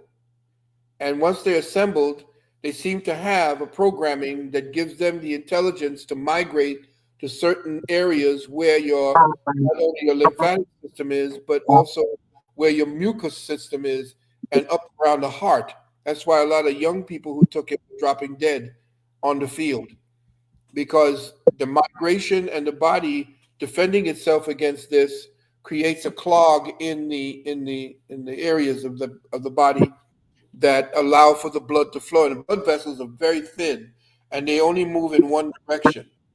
So if they're clogged, it blocks up, it grows at that point, cysts, calls into a cyst, and the person just keels over and dies for lack of oxygen to the brain.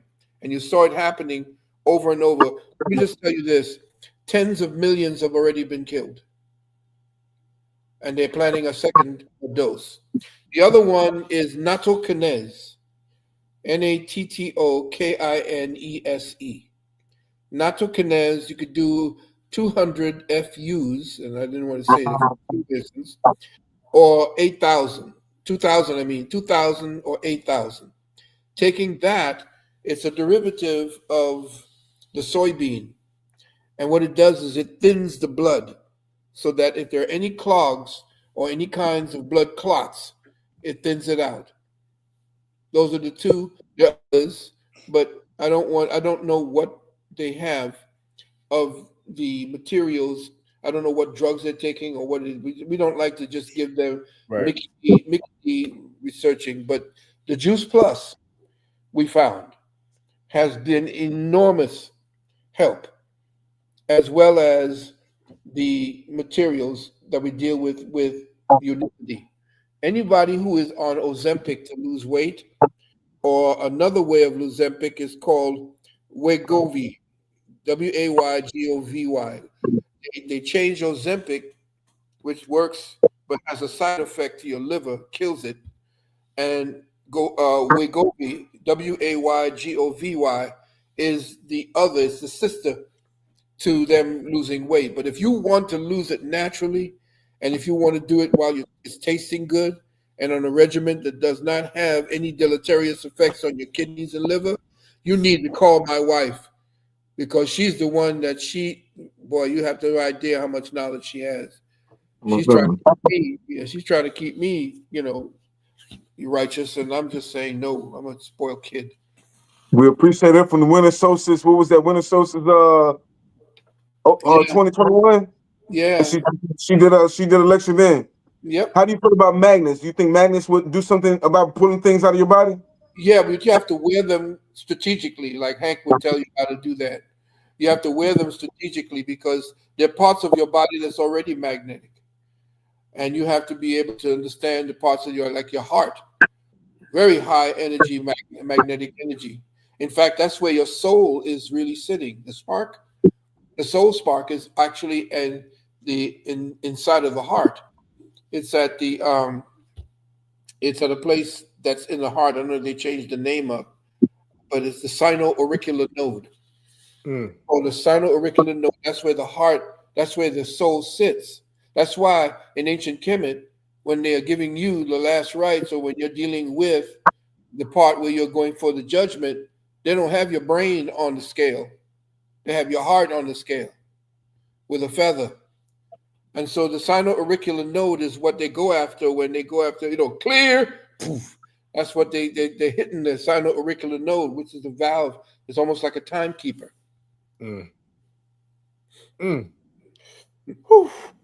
Yeah, this is definitely legendary for sure. I said. Doc, Atlantis and Lemuria. Yeah. How does that have any, like, how does that, like, what? Yeah, I heard stories. Kemet hated Atlantis because Atlantis were rogue scientists, and they studied in the same high temples as the priests of ancient Kem. But they went ahead and they started doing what you see this Caucasian is doing, which is why he's so hyped up on being, I'm from Atlantis, right? I had a dream that I was an Atlantean. Yeah, bullshit. They pimp so much they really believe that's who they are, Yeah, that's what you call it, adaptive psychosis, they call it. But what you have essentially is after they went ahead and destroyed that area that you see that's called the Sahara right now, that was all part of what Atlantis looked like. But after that was destroyed, after they screwed themselves, there was a gigantic, like you see, one hell of a migration of people who survived trying to come into Kemet.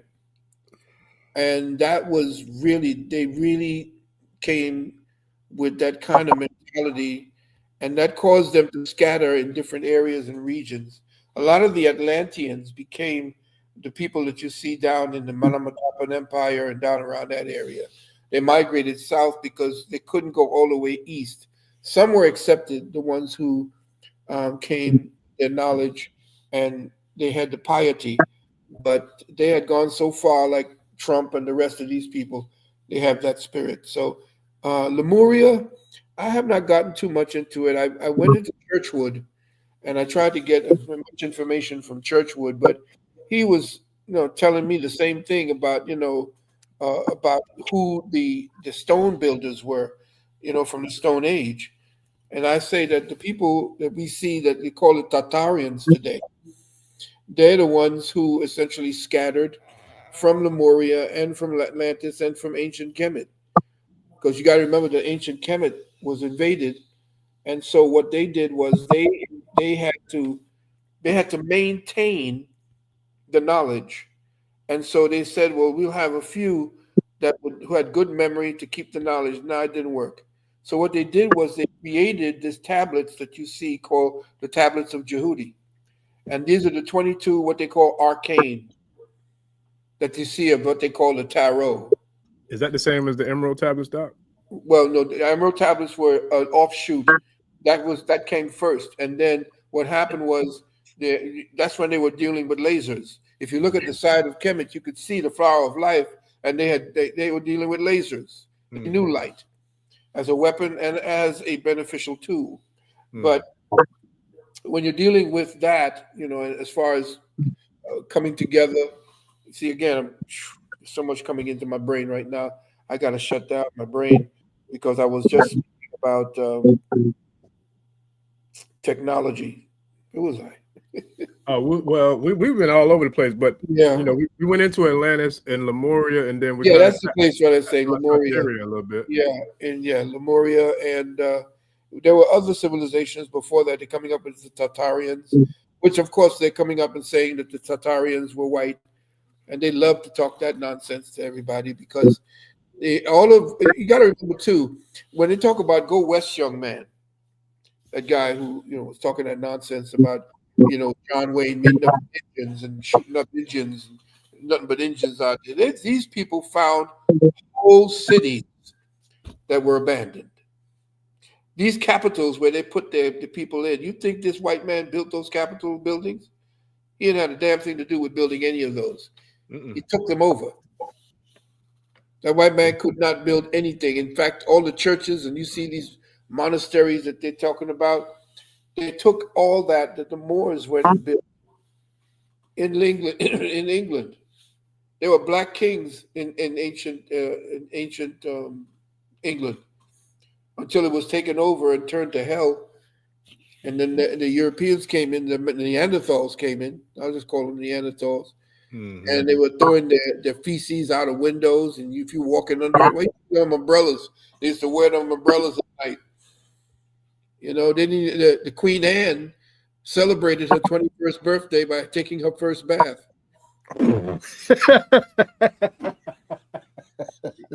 Yeah, read the book. Read the book called Dirt.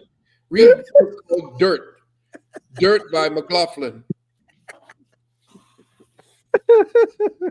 Really? Yeah, but how about your boy Thomas Aquinas? You know about Thomas Aquinas? You ever heard of him? Yeah, Thomas Aquinas was big deal in the church and back in the history of European England. And when he died, he never took a bath because you had to. All he did was kept putting different clothes over the ones that got ragged. When he died, in the book Dirt, they had to cut him out of his clothing. And when they cut him out of his clothing, the writer described what was inside as a bubbling cauldron of maggots and different kinds of animals. These are and you look at the movies and TV today, and you see them all clean and pristine, and the queen, and these people were filthy. They were absolutely freaking, they sleep with their cows. It wasn't until the Moors taught them how to, and this was the kings. The kings were sleeping with their cows and their goats until the Moors got them, standing straight up and not knuckle dragging across Europe. Got me almost in tears out here tonight, Doc. Like, oh man, they going crazy in the comments too. Oh my God. I tell you what, how much more time we got? Because there's a ton of questions. Look, I'm gonna go as long as you last. About 15 minutes. Okay. Look, I'm gonna go because some of them trying to turn up on me, talking about I ain't asking questions from the audience, but trust and believe, I do that every show. But this show is different because you can't interrupt greatness, man. He going in tonight. So one of them is I think that ain't really relevant, but let me see this one. Dr. Valentine, you mentioned in one of your webinars a couple of years ago that they will try to destroy some countries in the Caribbean, and it's happening right now. What are your thoughts on that? I spoke about that, and I spoke about many other things having to do. I'm glad that a lot of you young people, thank you so much, good brother or sister, for actually paying attention to that, and they're getting ready to do that. I also said that Trinidad, my family home, was sinking because the oceans were rising, and Trinidad is actually losing landmass as we speak. And so other places, like up north, Greenland and these areas, they're losing landmass in different parts of the world simply because the earth has to change its resonance, and water changes the resonance, the earth changes the resonance, and consciousness is what predicates the changing of these resonances, human consciousness. So there is going to be they're going to go after the Caribbean because they're finding artifacts now down around the ocean floor of the Caribbean. That's like where they have the area that they call the Bermuda Triangle, and areas there in down around by Brazil and the outskirts of Brazil. In fact, there was a city on the eastern side of South America called Egypt that the Jesuits used to use. In fact, the Jesuits used to trade in products, and the black ships with crossbones was their ships. Before they outsourced that job to the pirates. And they used to take, the breadfruit and all these things. They used to enslave the people, and they built these places called I don't know, the Redundants, or there was a place. This is where the projects came from. It was the Jesuits who created it, and they would house the people in these, I forget, it was reclusions, redundants. It's one of the names. It started with an R. And they would then have the people, enslave them to grow food, to dig mines, and all the treasures. And their ships, the Jesuit ships, were all black sails. So you didn't mess with them. So they used to steal, and that's how they enriched themselves. They would also seduce widows who took the money from the widows who the husband left the money to, and get the widows to sign it over to the church. Their money before she died. So the Catholic Church was beat good. They don't worship Jesus Christ; they worship Lucifer, and you hear them in their prayers praise Lucifer. And who is Lucifer? Lucifer is nothing more than Venus. Venus is the one who is the morning star. It helps to bring the sun of God up. The sun of God is what crests over the horizon. But if you were to look up on a clear sky during the summertime, you will see a bright, bright star. That's Lucifer. In fact, the Vatican has more periscopes than any other country on planet Earth. Biggest one they have is nicknamed Lucifer. Wow. Yeah. What's the Vatican named after, OG? If you don't mind me asking real quick. I don't know. I know it was Vaticanus. Vaticanus means hills. Vaticanus is the word for city of many hills. Because they say it came after some kind of a goddess named something like that. Yeah, Vatican. About that recently too. Probably so. But it when I studied it, it meant several hills, the city of 3 hills, something to that effect. I got another one real quick, Doc, because I know we're running short on time. So Sean P77 said, if I remember correctly, I came across some info saying Black Rock has some type of connection to Antarctica. It may have been from Billy Carson's. There's a super secret pyramid there in Antarctica. Yeah, I actually saw that. There's one in Antarctica, but the one that Black Rock came from is that I said earlier to you. It's actually about the black stone, a gigantic black stone about the size of an island. And this black stone is magnetic, highly magnetic, and there's a cauldron around it and 4 rivers pouring out from there. It's getting ready to melt.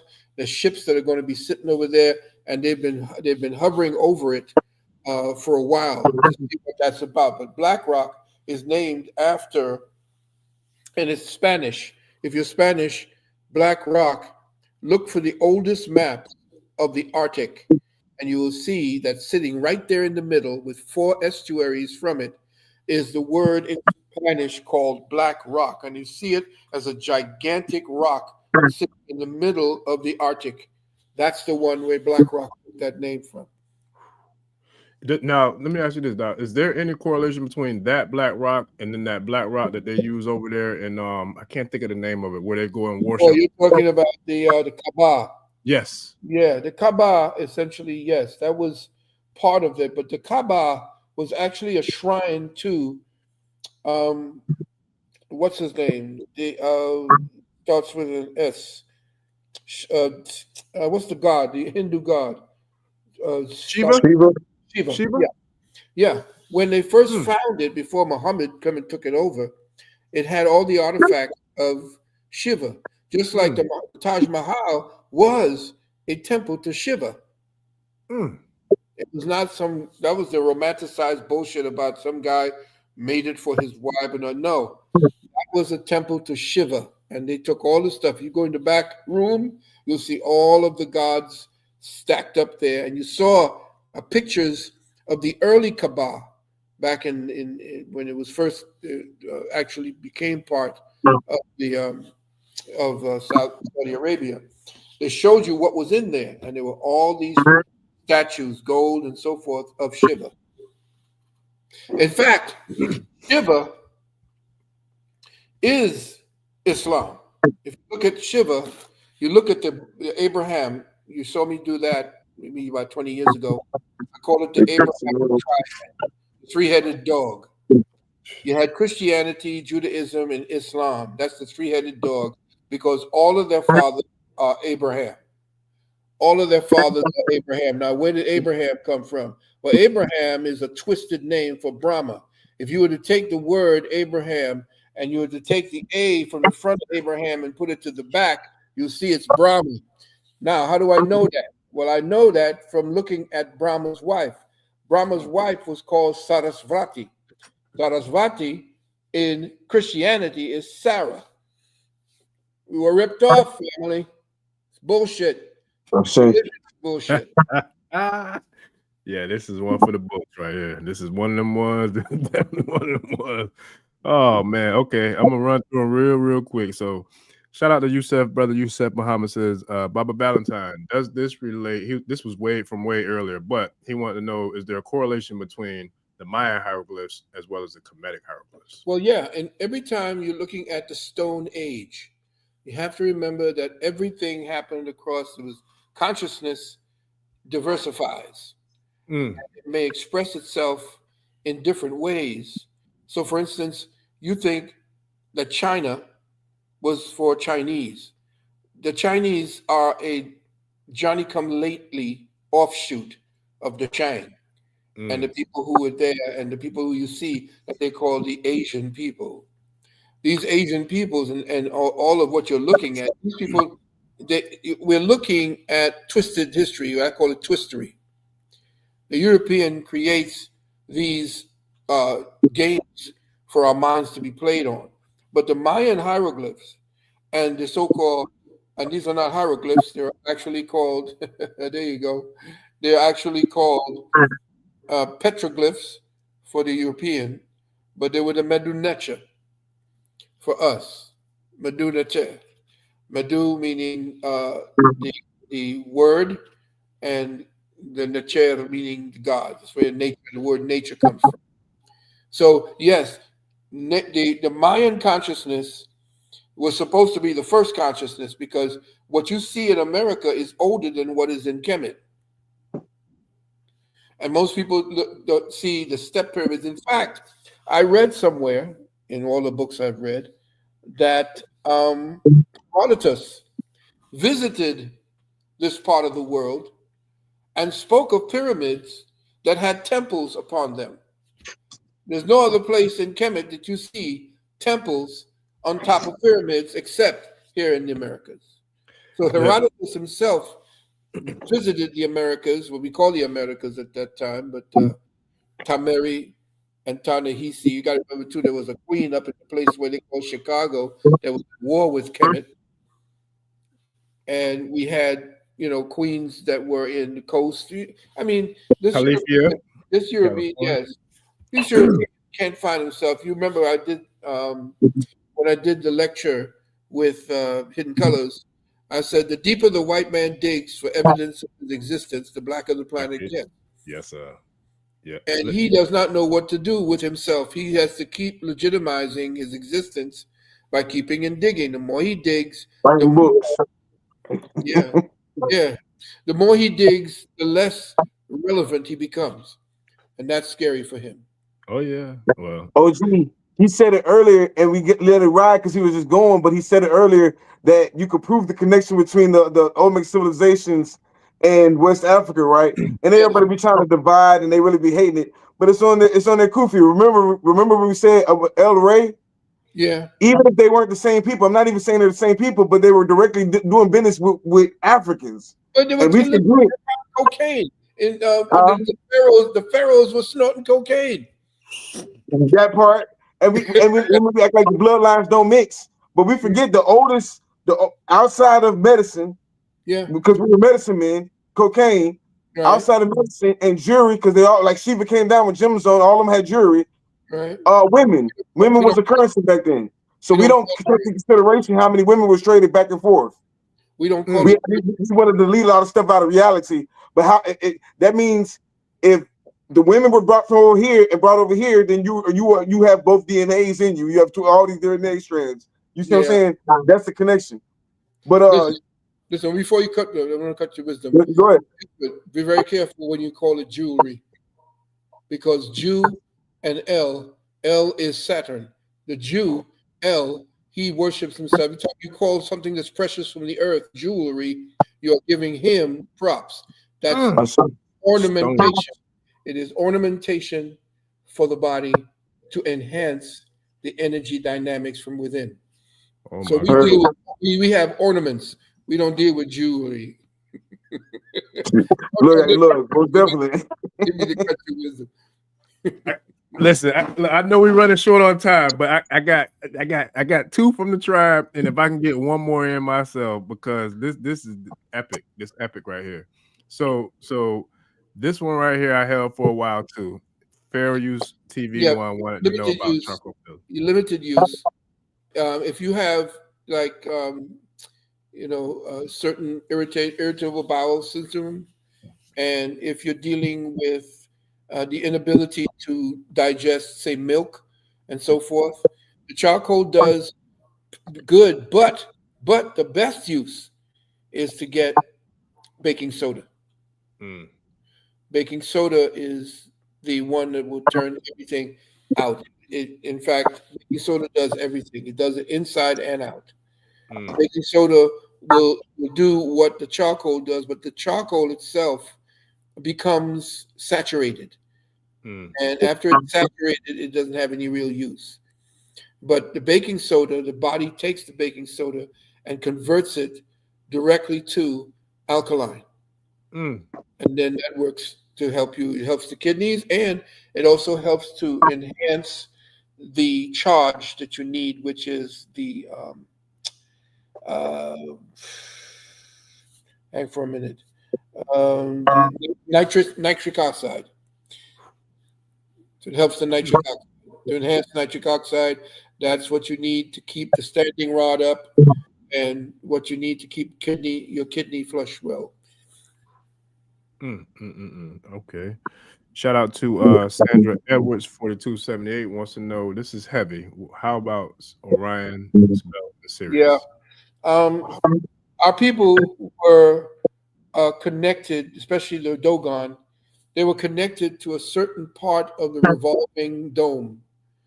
And they found that as the dome revolved, that when certain star systems were placed that are fixed, and there's some that move. Okay, the pole star never moves. You can look up at the polar. That's what they call it. The poles, the two poles. There's no two poles, only one pole. There's no South Pole. South Pole is nothing more than a gigantic ring of ice that's holding the oceans in. You can go anywhere in the South from any part of the Earth mass that we have, and you'll end up with an ice wall. Okay, so if we're talking about Orion, our ancestors dealt with what is known as Theo, Theo, how to say it? It's. Let me see what I'm dealing with this. Astrotheology. Let's call it. Astrotheology is God speaks to us from the original hieroglyphics of the sky. And the original hieroglyphics are what we call what? The original hieroglyphics are what we call the zodiac. Right. The zodiac was essentially a zoo because most of these star configurations took on different animal shapes and affected certain ways that the electrical signature of consciousness would travel from one synapse to the other. At that time, they knew that when certain star configurations were in the sky, certain things happened to people because those who were in tune with nature would then align with what was the narrative that was being broadcast to us to light figures. Light signatures, which you heard me talk about maybe 30, 40 years ago, called light code lockdown. Light code signatures come from the sun and are diversified through as plasma that we breathe in and we use on our skin to make sure that our copper is working properly. But at night, that's when your pineal is active. It's not active during the day under the sun. It's active under the magnetic moon. And that during that time, when you see the stars, not like today, because everything is lit up, and when it's lit up, you can't see the sky. When you see the sky and you see all the different configurations, that's when the priests would go out to meditate. That's when they did over here, the so-called autochthonous people, they would go on their ghost walks. They would go on these walks where young people would go out, they would sit under the night sky, and depending on when they were born, they would then go there and feed from that particular sun sky, or that night sky, and that particular zoology or zodiac, and they would feed them and give them information as they meditated out under the sky, under their own star that they were born. So everything you see from what they call, the zodiac and astrology and so forth, astrology, numerology, all of these were ologies or studies of the sky, studies of nature. Nature is a mathematician. As she creates, or as she follows the orders of the intention of the master, which is the father figure. The father feeds her, she becomes, and we now study her. That's why you see her in the tarot. She's sitting there with a mask over her face. Her hand is on a book, and she's pointing up, and she's saying, "None may lift my veil until they are ready." And that book has all the knowledge. And when you lift her veil, that's when you get all the secrets. Lifting a veil is what you see as the illusion, but behind the illusion, there is a working dynamic, a working mechanics that we can study. Today, the white man has taken and turned her into a whore. So nature is no longer the beneficent mother. She's become the whore of Babylon. She has now she's been turned out by these sick bastards who want to turn her the atomic part. They want to turn all the different parts of her and make her weaponize everything they do that man has discovered. We could have been driving on water. We could have been flying on magnetic energies by just resisting the earth.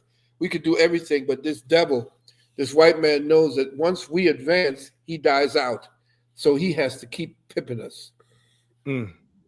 Yeah, excuse me, the comments are going crazy. I know I asked for two, so I don't want to go.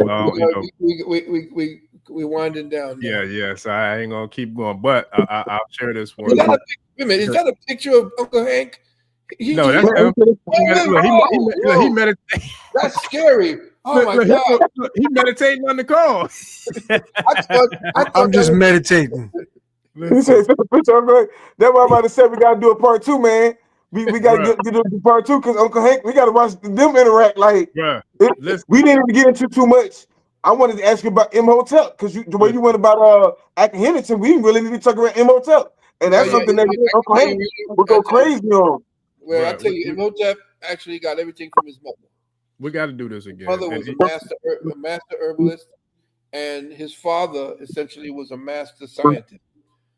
So, but his mother is the one who taught him the healing arts. Yeah. And he became, of course, he became Asclepius to the Greeks, the man god. Yeah, this was powerful. So Truth Within said, can we ask Dr. Valentine, is he going to publish another book? Yeah, I'm working on another book called Cosmic Codex. Actually, that's the first book that I was writing until our sisters began to become very ill. That's another thing. If you want to know about my work, you can look up, go to Lulu, LULU.com, LULU.com, and that puts you into Lulu, which is my publisher. If you wish to purchase my book, The Wounded Womb, which everybody now has taken from it, including the narrative of such great speakers like what's his name, the one who just passed away, Kevin Samuels, all of that information I put out 25, 30 years ago.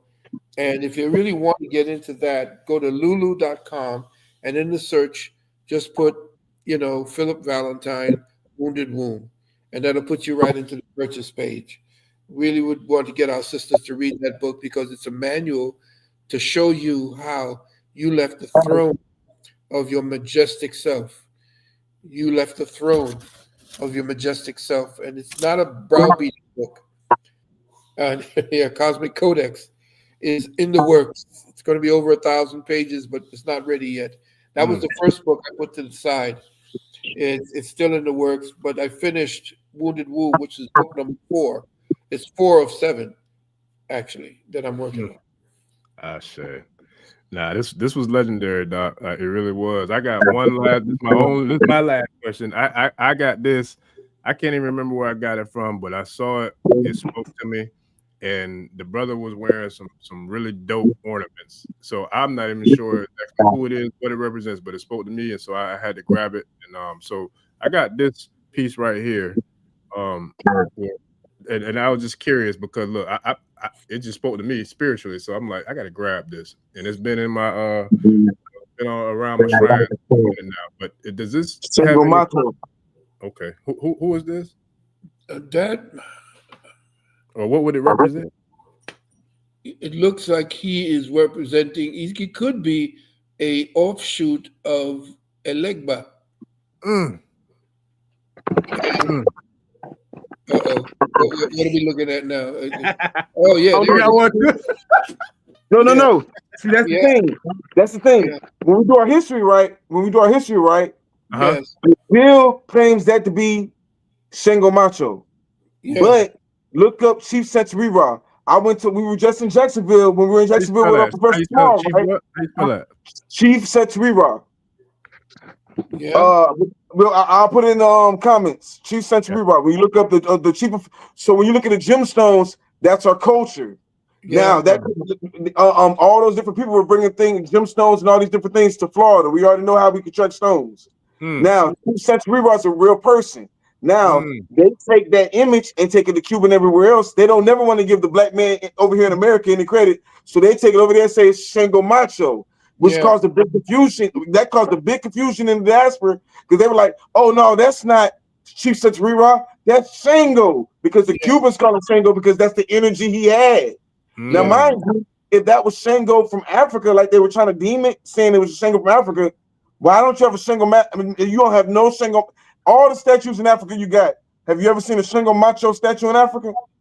No. That's like you just said. That's a kind of like a knockoff of Chief Satsuriwa. These statues were in the Green Vault when the Green Vault got robbed. That's another conversation we can have. Where all these French museums are getting robbed. Yeah. But the Green Vault, when it got robbed, it was robbed of this statue, and the statue the king had, he had like 30 some odd kids. You know what I'm saying? I don't care how great you, but the statue was it gave you fertility, it gave you all sorts of different things. But the statue was made to represent the American Indians. You know what I'm saying? The indigenous people. Look up Chief Century Raw or Cigar Chief Indians. That right there is just their version of it. And it got mixed up real bad because people are gonna be like, that's Shango. But please, especially on the Reach Network and everything in the Asha Network, look up Chief Santeria. When you see us with the gemstones, that's not everybody else's culture. That's our culture. We've been rocking the gemstones forever and a day. You know what I'm saying? Hey, so my bad. Go ahead. All I know is it spoke to my soul, so I had to grab that's it. That's the Florida Chief. Yeah, That's the Florida Chief.